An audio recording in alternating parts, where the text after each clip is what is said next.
Thanks for watching. Don't forget to like, comment, share and subscribe to Mufti Tariq Masood, famous scholar. ایک گمراہی یہ ہے کہ آپ صحابہ کے عمل کو درمیان سے نکال دیں. اس سے بڑی گمراہی یہ ہے کہ آپ صحابہ کو حجت ماننے سے انکار کر دیں. بہت مشکل ہے. دیکھو میرے پاس دو مسلمان آئے, بحث کر رہے ہیں, میں انہیں قرآن سے دلیل دے رہا ہوں, وہ اس دلیل میں رکھنا ڈال رہے ہیں, کہہ رہے ہیں نہیں یار یہ نہیں, اس کا یہ مطلب نہیں, اس کا یہ مطلب ہے, نہیں میں نہیں, اس طرح کے, تو یہ گمراہ کہلائے گا نا, یہ گمراہی ہے.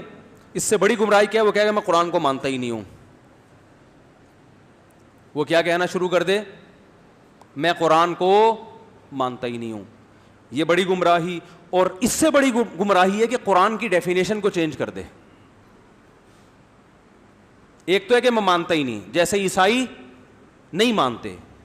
اگر میں عیسائی کے خلاف فیصلہ کروں اور قرآن سے دلائل دوں, عیسائی مانے گا؟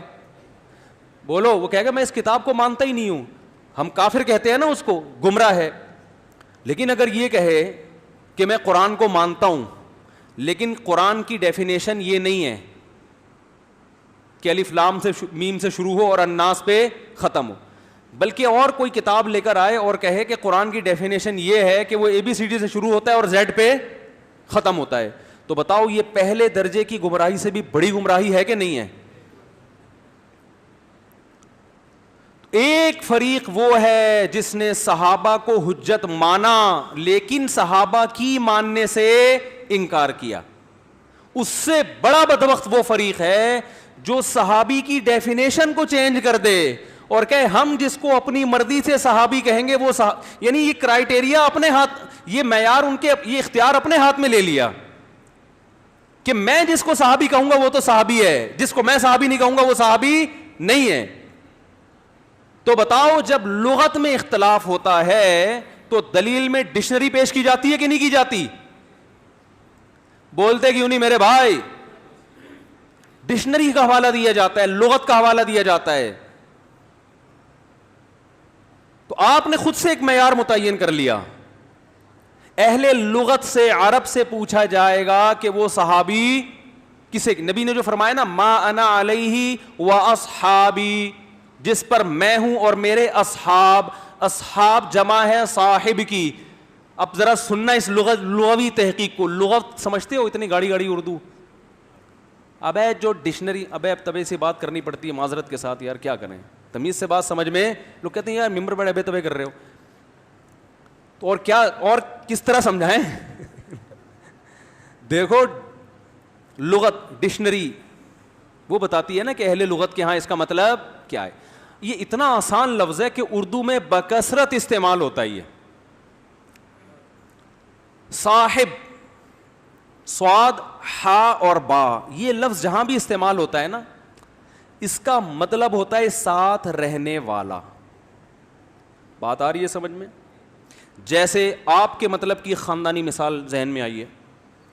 قرآن میں اللہ تعالیٰ کا ارشاد ہے یوم یفر المرء من اخیہ, قیامت کا دن ایسا دن ہوگا جس دن آدمی اپنے بھائی سے دور بھاگے گا. تو اللہ نے بھائی, جو برادر جس کو کہتے ہیں, اس کو کیا کہا؟ بھائی. صاحب بولتے کیوں نہیں کہا. وَأُمِّهِ, اپنی اماں سے بھی دور بھاگے گا جس نے اس کو پالا. لیکن ایسا ٹینشن کا اللہ ہم سب کو بچائے, ایسی حالت ہوگی کہ اماں ابھی میرے قریب نہ ہو. کون اماں کون ابا میں نہیں جانتا, نفسی نفسی مجھے اپنی پڑی ہے. تو اللہ نے ان آیتوں میں اماں کو کیا کہا؟ اماں ہی کہا ہے, کیونکہ لغت میں اماں کو کیا کہتے ہیں؟ اماں ہی کہتے ہیں, کہتے ہیں. وصاحبتہ وامہ وابیہ, اپنے ابا سے بھی دور بھاگے گا. اب ابی کو اللہ نے کیا کہا؟ اب, جو اب کہتے ہیں. بیوی کو عربی میں زوجہ کہتے ہیں. کیا کہتے ہیں؟ زوجہ. جب ہر رشتے کا اللہ نے نام بتایا, انسان اپنے بھائی سے, بھائی کو اخ کہتے ہیں عربی میں, ابا سے دور بھاگے گا ابا کو اب کہتے ہیں, اماں سے دور بھاگے گا, اماں کو کہتے ہیں. بیوی کی جب باری آئی تو زوجہ کہنا چاہیے نا, لیکن قرآن نے کہا وصاحبتہ. صاحب کی جمع کیا ہے؟ مؤنث. صاحب جو ساتھ رہنے والا, اور صاحبہ جو ساتھ رہنے والی. تو جو آپ کے ساتھ رہا کرتی تھی اس سے بھی انسان دور بھاگے گا.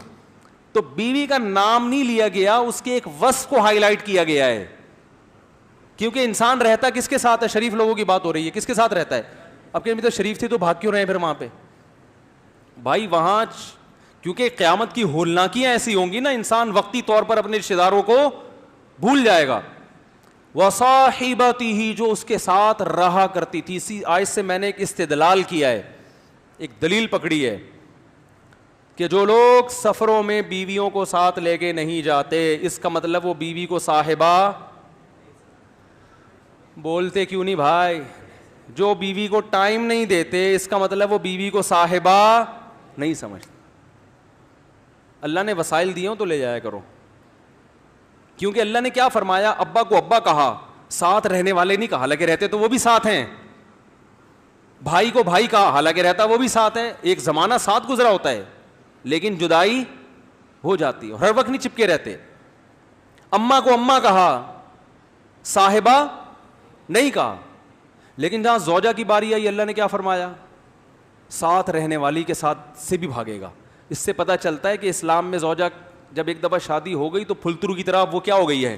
چپک گئی ہے. پھلترو اس لیے کہ لوگ یہ سمجھ رہے ہیں یار کیا مصیبت پال لی ہے یار ہم نے. تو یہ شادی سے پہلے سوچنے کی باتیں تھی. اب جب ہو گئی تو وہ اس کو قرآن لقب کیا دے رہا ہے؟ بولو بھائی. وہ ہوتا ہے نا کرتے سے بعض دفعہ پھلترو کی چپک جاتا ہے دھاگا, آپ جہاں جہاں جا رہے ہیں وہ پیچھے پیچھے, آپ اس کو یوں کر رہے ہوتے ہیں وہ پھر ادھرتا چلا جاتا ہے. تو کہتے ہیں یار یہ کیا پھلترو کی طرح. تو آپ اس کو ٹینشن سمجھیں یا نعمت سمجھیں, لیکن جب شادی ہو گئی تو پھلترو کی طرح چپک گئی ہے. قرآن کہہ رہا ہے. تو اس سے ایک بات پتہ چلی, صاحبہ کہتے ہیں ساتھ رہنے والی, تو صاحب کسے کہتے ہیں؟ ساتھ رہنے والا. اچھا دشمن بھی بعض دفعہ ساتھ رہتا ہے, اس کو صاحب نہیں کہتے. سمجھ رہے ہو؟ کیونکہ بعض لوگ کہتے ہیں تو پھر منافق بھی صحابی ہو گئے نا. او بھائی وہ ساتھ رہے دشمنی میں. فرعون کیا صحابی تھا؟ ارے وہ بھی تو موسیٰ علیہ السلام کے ساتھ, اس نے تو موسیٰ علیہ السلام کو پالا ہے, صحابی نہیں تھا.